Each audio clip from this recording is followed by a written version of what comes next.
Hello guys! It's Yel Mariano and welcome back to my vlog. So sa video natin ngayon guys, usapang ola na naman tayo, no? Alam ko na marami sa atin nabutan na ng kanilang bills na kailangang bayaran or petsa de peligro or minsan gipit tayo.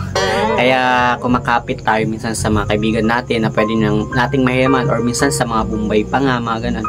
Pero dito nga sa video natin ngayon guys, meron akong i-share sa inyo na 7 na online lending apps na pwede nating malapitan in case of emergency. At ito yung mga apps na to guys na babanggitin ko dito sa ating YouTube channel. Ay gamit na gamit ko sila so far. So kung interesado kang malaman kung ano itong 7 na online lending apps na pwede nating mahiraman in case of emergency, please keep on watching.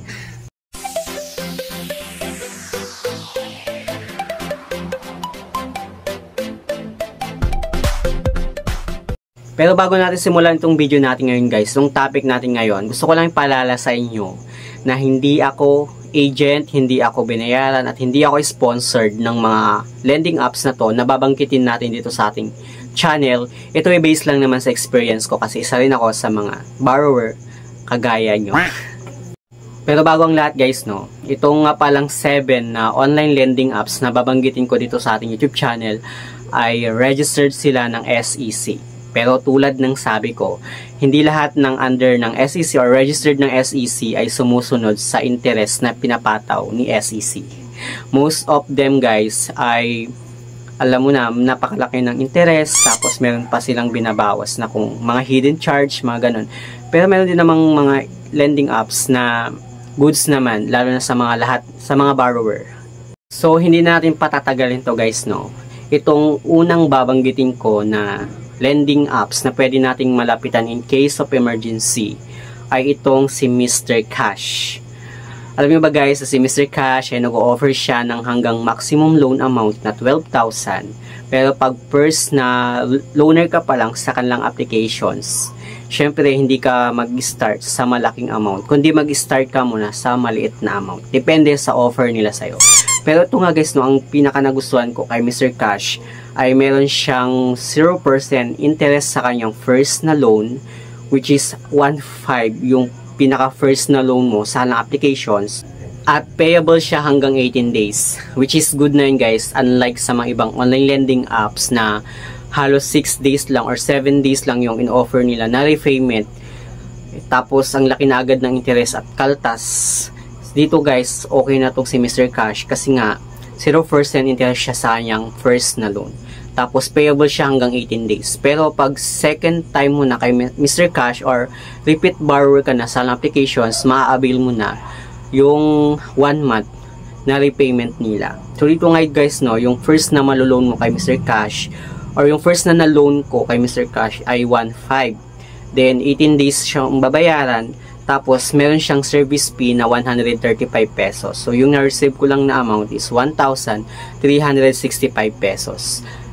Yun lang yung nabawas guys, yung service fee na 135 pesos, which is okay na siya guys. At alam nyo ba guys, na sa second reloan ko kay Mr. Cash, malaki agad yung in-increase niya from 1,500, nag-increase siya ng 5,500 pesos.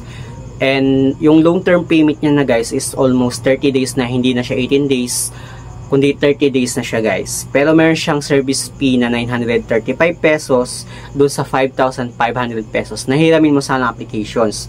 Yung may issued lang na amount sa account mo or sa disbursement channel mo is 4,565 pesos. Pero hindi ko alam guys kung bakit bigla na lang akong na-reject sa third na reloan ko sa kanilang applications. Siguro dahil sa early bird ako magbayad, which is ayaw siguro ni Mr. Cash sa mga ganun. Or gusto niya mismo sa mismong due ka mag-settle ng payment mo sa kanilang applications para hindi ka ma-reject. At yun yung parang nafansin ko sa kanilang applications. At based na rin siguro sa experience ng iba, kaya siguro na-reject na ako nung nag-early bird ako dito kay Mr. Cash. Kung halimbawa, due mo is 29, sa 29 ka mismo magbabayad. Hindi ka pwedeng magbayad ng 28, ganun. Kasi ma-reject ka. At yun yung na-experience ko sa applications. Kaya na-reject ako. Pero, pwede mo pa naman siyang i-apply ng after 30 days. Yun nga lang guys, no, nag-try ako na mag-try ulit. Pero, sa halos na try ko dito, almost lahat rejected na. So, it means, wala na. Hindi na ako pwedeng maka-apply sa applications. Kaya naman, alam mo na, dinilit ko na dahil nainis lang ako sa kanilang applications. Kahit good pair ka naman, kung ganito, di ba? So, X na sa akin si Mr. Cash. Pero so far guys, no, maganda itong si Mr. Cash kasi mababa lang yung service fee niya, tsaka 30 days repayment siya. Hindi lang siya 7 days or hindi lang siya pang 14 days, kundi 30 days repayment siya. At yung pangalawa natin guys, no, itong si Moneycat. Alam nyo ba guys, na itong si Moneycat ay halos same lang din sila ni Mr. Cash na merong 0% interest sa kanyang first na loan. At alam mo ba guys na yung maximum loan amount na mahiram mo sa ng application ay 20,000 pesos. Mas malaki lang ng konti kay Mr. Cash. Pero dito nga guys, no, syempre pag first time reloaner ka pa lang or first time loan mo pa lang kay Moneycat, hindi ka mag-start tulad ng sabi ko, hindi ka mag-start sa malaking loan. Kundi mag-start ka muna sa mababa. Pero dito kay Moneycat guys, no, hindi pwede sa kanya ang e-wallet na receive payment channel mo or disbursement channel mo. Ang kailangan ni Moneycat ay bank account. Like Union Bank or depende kung ano yung bank account na meron ka. Hindi ka pwedeng mag-receive through GCash or Maya or whatever na e-wallet na gamit mo. Nakailang reload na din ako kay Moneycat guys, no. Halos hindi nag-i-increase yung credit limit ko sa kanilang applications. Almost hanggang 2,000 lang yung ino-offer sa akin. Mostly 1,000, 2,000, 2,000, 1,000. Ganun lang. Depende kay Moneycat kung ano yung amount lang na kaya lang i-offer sa akin. Yun yung ayoko kay Moneycat. Pero yung maganda kay Moneycat guys, no, buong-buong makukuha yung amount na mahihiram mo sa kanilang applications. Wala siyang kaltas or service fee. Kundi buong-buo mo siya makuha. Pero meron siyang interest. At payable naman siya hanggang 14 days hanggang 30 days. Hindi siya pang 7 days guys. So far okay itong si Moneycat. Pero nagka-problem lang kay Moneycat kasi nga na-overdue ako ng 1 day sa applications. Napakalaki ng interest niya. Na everyday napakalumalaki yung interest niya kung hindi ka pa nakakapagbayad sa kanilang applications. Yun yung reason kung bakit parang di ko nagustuhan si Moneycat. Pero so far okay itong si Moneycat. As long as good payer ka at hindi ka nadidelay ng payment, okay itong si Moneycat. Tsaka pwede ka namang partial in case guys na wala ka pang pera or hindi mo pa kayang magbayad sa applications. Pwede ka namang partial ng payment sa applications. Pero, hindi yun makakaltas or hindi yun mababawas doon sa mismo amount na nahiram mo sa applications. Nandun pa din yung interest at yung hiniram mo. Bali, nagpa-partial ka lang para ma-extend yung loan mo sa application, which is napakalaki ng kanilang partial payment. Bawa, sa 2,000 guys, nahiramin mo sa applications, 600 yung interest, need mo mag-partial ng 1,000. So, sayang din yung 1,000 guys, no? Ganon. Kung hindi mo babayaran ng full amount yung hiniram mo kay Moneycat. So, dako na tayo guys, no, sa pang third na lending apps, which is ito ngang si Passcash VIP, which is meron siyang maximum loanable amount na hanggang 35,000 pesos. Pero nung first time ko sana guys, no, napakalaki agad ng offer nila sa akin. Hindi kagaya ng iba na mag-start ka talaga sa 1,000 or 500 or 1,500. Dito kay Passcash VIP guys, no, 6,000 agad yung in-offer nila sa akin. Plus, 30 days ang long term payment niya. At installment din siya guys, no. Dito nga guys, no, ito bibigyan ko kayo ng example ng loan ko sa applications. Nung first time ko makapag-loan sa applications. Dito nga guys, no, 6,000 agad yung in-offer sa akin. Then, meron siyang service fee na 900 pesos. So, yung ma-receive mo lang, na-receive ko lang na amount is 5,100 pesos. Which is mahati pa yun guys, ng hanggang 2 installment. Like, 15-30 ganon, yung payment niya. Repayment niya. Plus, meron siyang interest na 914 pesos.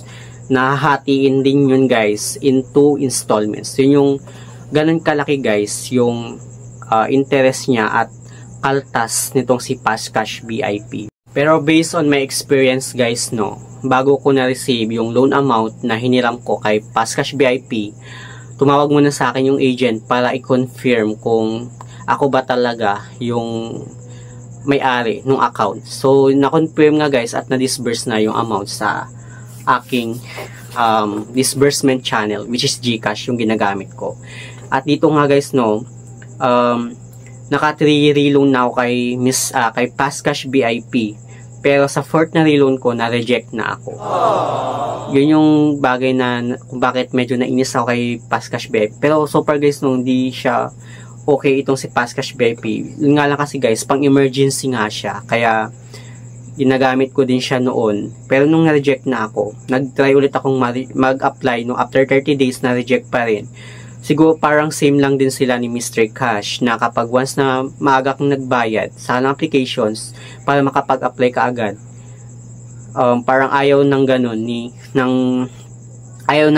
Fastcash VIP. Kaya na-reject na ako sa pang-apat na reloan ko sa applications. Hanggang nung nag-apply ulit ako after 30 days, na-reject pa din. So, after nun, dinilit ko na itong si Fastcash VIP. So, ang pang-apat ko guys na lending apps na gamit ko ay itong si Digido. Alam niyo ba guys na si Digido ay parang kagaya din siya ni Mr. Cash at ni Moneycat na merong 0% interest sa kanyang first loan. Yun nga lang guys, napakababa lang ng days na ino-offer nitong si Digido sa kanyang first na loan na 0% interest, which is 7 days lang. Then, pag nag-repeat borrower ka na sa kanila guys, or repeat borrower ka na guys, maa-avail mo na yung 30 days sa kanilang applications. And yung maximum loanable amount na mahiram mo kay Digido ay hanggang 25,000 pesos. Yun nga lang guys, feeling ko guys, no, for me ha, sa experience ko, medyo masakit yung interest nitong si Digido at kasi nga meron pa siyang interest, saka meron din siyang service fee kapag maglo-loan ka sa kanilang applications. Pero dito nga guys, no, in case na wala ka pang pambayad sa kanilang applications, pwede ka mag-partial payment. Yun nga lang, hindi yun mababawas sa mismong loan mo sa kanilang applications. Parang pang-extend mo lang siya ng another 14 days. Yun yung experience ko guys, no. Depende sa inyo guys kung ano experience nyo dito kay Digido. Sa akin guys, no, hindi siya okay sa akin kasi malaki yung interest ni Digido. So next na tayo guys, move na tayo kay Digido. Pero so far guys, itong si Digido ay okay naman siya pang emergency, in case of emergency. So next na tayo guys, no. Itong panglima ko guys na ginagamit ko talaga at okay na okay siya sa akin ay itong si OLP or si Online Loans Pilipinas. Alam niyo ba guys, no, ang nagustuhan ko kay Online Loans Pilipinas, meron siyang 0% interest sa kanyang first loan at payable siya hanggang 10 days. Bawa guys, no, yung first loan mo kay OLP is 1,000, ang mercy mo na amount is 965 pesos kasi meron pa siyang service fee na 45 or 35 pesos. Pero pag second reloaner ka na guys, no, maa-avail mo na yung 30 days na repayment sa kanang applications. Plus, napakababa lang ng interest ni OLP sa kanang applications. Pero bakit malaki yung interest ni OLP? Kasi meron siyang additional services kung bakit malaki yung interest ni OLP. Pwede bang pababain yung interest niya? Yes, pwede. As long as i-uncheck mo yung preferred borrower bundle ni OLP, which is nandito makikita natin siya sa additional services niya. So dito nga guys, no, click nyo lang yung additional services at makikita mo yung preferred borrower bundle at makikita nyo dito guys, no, kung bakit malaki yung interest ni OLP. Dito nga guys, no, meron siyang loan guarantee kung saan covers you against some accidents at meron din siyang electronic doctor, which is access to AI-based online electronic doctor consultations. Hindi naman natin siya magagamit so far. Sa future, kung sakaling magkaroon tayo ng problema, hindi naman natin sila magagamit. Kaya, pwede natin itong i-uncheck para bumaba yung interest natin kay OLP. Pero sabi ng iba, hindi daw nila ma-uncheck. Hindi ko alam guys, no? Kasi sa akin, pwede pang ma-uncheck yung prepared borrower bundle ko kay OLP. Ewan ko lang sa inyo kung pwede pang ma-uncheck yung prepared borrower bundle nyo kay OLP. Plus, yung iba daw, hindi na daw na makita itong si additional services niya. Hindi ko lang sure kung bakit. Pero sa akin guys, meron pa rin siya. So, bawa guys, no, kung gusto mong mag-apply dito kay OLP, pwede kang mag-apply through applications na makikita natin sa Google Play Store, pwede rin naman sa kanilang website. Kung ayaw mo naman mag-download ng applications, pwede kang mag-apply sa kanilang website. And dito nga guys, no, yung example ng loan amount ko kay OLP, which is meron akong credit limit na 7,000 sa alang applications. Bali yung ibabalik or yung interest niya guys is papatak ng 3,150 pesos. So sa 7,000 guys na hiramin ko, ang i-return ko or ibabalik ko sa application is 10,150 pesos, which is payable siya hanggang 30 days. Ganon kalaki yung interest ni OLP guys. So, kung gusto mo siyang palitin, pwede mo siyang i-uncheck sa kanyang additional services para bumaba yung loan ay yung interest mo sa kanila. So, dito nga guys, no, 7,000, di ba yung dati is 10,150 yung ibabalik mo. So, pag in-uncheck mo yung preferred borrower bundle ni OLP, magiging 8,050 pesos na lang yung ibabalik mo sa kanilang applications. So, ang laki din ng binawas niya. So, from 10,150, naging 8,050 pesos. So, parang 1,050 pesos na lang yung interest mo sa kanilang applications. Plus, buong-buo mo pang makukuha yung amount na hiramin mo sa kanilang applications. Kaya, itong si OLP guys ay isa sa mga gamit ko talaga so far. At daw na tayo guys sa pang-anim, no. Itong pang-anim ko guys na gamit ko so far at okay din siya sa akin. Itong si Peso Ready, which is halos kamukha lang siya ni OLP. And meron din siyang 0% interest sa kanyang first loan, which is payable hanggang 10 days. At halos same lang sila ni OLP. Halimbawa sa 1,000 na hiramin mo sa applications, may service fee lang siya na almost 45 pesos, so ma-receive mo lang 900 plus. Pero pag nag-refit borrower ka sa applications, buong-buo mo nang makukuha yung amount sa kanilang applications. Plus, pwede mo na ding ma-avail yung 30 days na repayment sa kanilang applications. So kung gusto mong mag-apply kay Peso Ready, pwede kang mag-apply through applications na makikita natin sa Google Play Store or pwede rin sa kanilang website. Experience ko dito kay Peso Ready guys, no. Nag-apply ako sa applications, na-reject ako.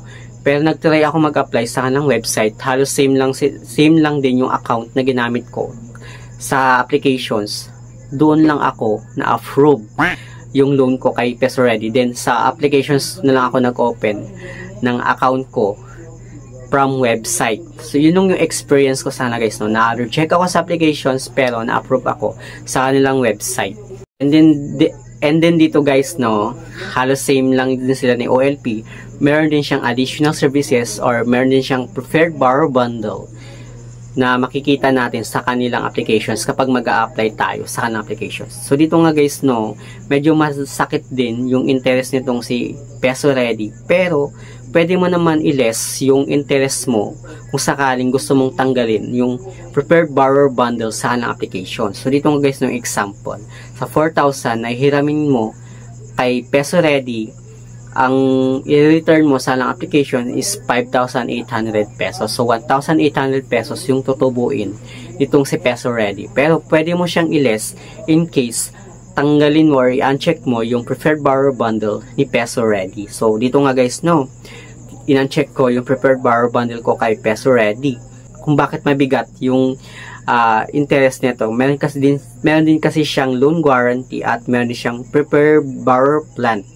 Yun yung nagpapabigat sa kanilang applications. At mababasa din natin dito guys, no, na sabi niya dito, we do not recommend refusing the additional services offered by us as it protects you and allows you to get a larger credit limit in the future, sabi niya. So dito nga guys, no, hindi nga daw niya ni-recommend na i-uncheck natin yung preferred borrower bundle niya para daw tumaas yung credit limit natin kay Peso Ready. Pero hindi naman natin magagamit so far yung loan guarantee niya tsaka yung preferred borrower plan in the future. So pwede natin siyang i-uncheck para bumaba yung interest natin kay Peso Ready. So nung in-uncheck ko na nga siya guys, no, from 5,800 pesos na ibabalik ko sa applications, which is 4,000 yung loan amount ko. Bali, pag in-uncheck ko na yung preferred borrower bundle niya, bali, ang ibabalik ko na lang is 4,600 pesos. So, 600 pesos na lang yung interest ko kay Peso Ready. Yun yung nagustuhan ko kay Peso Ready guys. Kasi napakababa ng interest. plus buong-buo mong makukuha yung amount mo sa kanilang applications. So, dako na tayo guys sa pang 7 ko na online lending apps ay itong si Tala, na halos gamit na gamit ko talaga siya kasi nga guys, napakababa lang ng interest niya, na total service fee niya is 30.5% sa mismong loan mo. Halimbawa guys, no, sa 4,000 na hiramin mo sa alang applications, ang babayaran mo lang sa alang applications is 500,220 pesos. At meron din siyang long loan term payment, which is payable siya hanggang 30 days up to 60 days. At ang nagustuhan ko sa kanya guys, no, halimbawa nag-loan ka sa kanya ng 4,000. Tapos yung interest mo is, syempre, ang total service interest niya kasi guys is 30.5%. Which is, bawa sa 4,000 guys na hiniram mo kay Tala, bali, ang interest niya is 1,220 pesos, which is payable siya hanggang 60 days. Pwede mo pa yun i-less kung sakaling mag-early payment ka kay Tala. Halimbawa guys, no, 60 days yung long term payment na pinili mo, tapos nagbayad ka lang ng 30 days, mababawasan yung interest na nahiram mo or hiniram mo sa kanilang applications. At isa sa mga nagustuhan ko kay Tala guys, no, kahit ma-delay ka ng payment or ma-overdue ka, napakabait ng kanilang agent. Hindi sila nangaharas as long as kakausapin mo sila in a good way. Basta okay ka, okay din sila. Mababait guys yung agent nitong si Tala. Kahit mag-overdue ka sa kanilang application, sabihin mo lang sa kanila kung ano yung reason kung bakit na-overdue ka, maiintindihan ka nila. Unlike sa mga other apps na kahit pakiusapan mo, hindi sila makikinig sa'yo, ihaharas ka, ganun. Alam nyo ba guys, no, isa pa sa mga nagustuhan ko kay Tala, bawa na delay ka ng 1 month, one time lang sila magpapatong ng interest. Unlike sa ibang lending apps na almost everyday, diba, nag-i-interest sila. Itong si Tala guys, almost one time lang na magpapatong siya ng interest, isang beses lang sa delay mo ng isang buwan. Pero guys, syempre haharapin mo din yung consequence mo na kung sakaling na-delay ka sa kanilang applications. Halimbawa, na-delay ka ng 1 month sa kanilang applications, pagkatapos nag-apply ka ulit, may mga chance na hindi ka na makakapag-apply sa kanilang applications. Pero dito guys, no, medyo disappointed lang ako kay Tala kasi halos 7 na reloan na ako sa ng applications, hindi pa rin tumataas yung credit limit ko. Nag-i-stack lang siya sa 4,000. Siguro dahil, hindi ko sure kung bakit, dahil early bird ako magbayad. Or minsan, one time lang din ako nagbabayad sa ng applications. Like, halimbawa, 4,000 yung babayaran ko sa applications. Doon na mismo ako magbabayad sa kanilang, sa mismong due ko, ganun. Kaya siguro hindi tumataas yung credit limit ko kay Tala. Pero so far guys, nagustuhan ko si Tala kasi napakabait ng agent, mababa yung interest, plus meron siyang long term payment which is payable ng 30 days hanggang 60 days, unlike sa iba na mga binanggit ko na 30 days repayment lang. Sa pag-apply naman sa mga applications na binanggit ko guys, na which is na hindi ko na sinabi kung anong mga ba yung mga requirements na kailangan nila sa applications. Nakalimutan ko na rin kasi hindi ko na siya na screen record. Pero, syempre ang kailangan nilang mga requirements guys is yung mga valid ID natin. Then, yung personal information natin. Yun lang naman yung mga kailangan nila guys. Then, kung eligible ka naman or okay ka naman, pasado ka sa applications, well, good for you.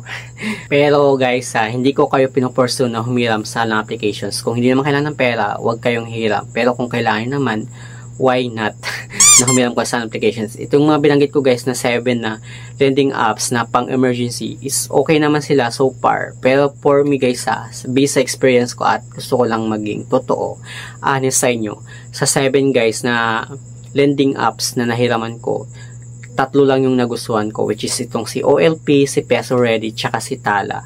Sila lang yung talagang okay na okay sa akin kasi nga guys, mababa yung interest plus long-term payment.